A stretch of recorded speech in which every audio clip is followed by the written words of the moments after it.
It shouldn't have happened. படம் பார்க்கறதுக்காக அவ்வளோ தூரம் ட்ராவல் பண்ணி காலையில் 9 மணிக்கு தேட்டருக்கு போனேன். தமிழ்நாடு, கேரளா, ஆந்திரா, எந்த ஊரில் நீங்கள் போயிருந்தாலும் I'm really sorry for that.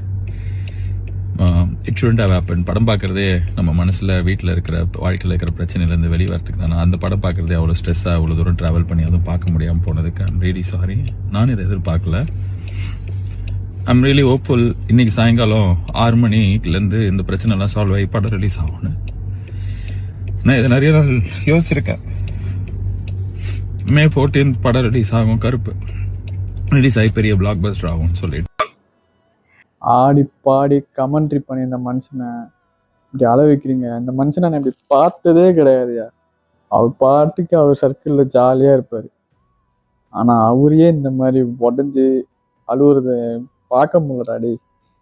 Balaji bro, உன் படம் இன்னைக்கு வரலனாலும் இல்லை நாளைக்கு வந்தாலும் இல்லை நாளன்னைக்கு வந்தாலும் இது எப்போ வந்தாலும் உனக்காகவே மக்கள் வந்து பார்ப்பாங்க. கண்டிப்பாக நல்லா இருக்கும் என் படம். எனக்கு மட்டும் இல்லை, இங்கே இருக்க எல்லாருக்குமே நம்பிக்கை இருக்குது. அதுக்காகவே உன் படத்தை வந்து பார்ப்பாங்க, எல்லாருக்கும் பிடிக்கும். தயவு செஞ்சு இந்த மாதிரி அழாதையா. நீ சாரி கேட்கணுன்ற அவசியமே இல்லையா. ப்ளீஸ்.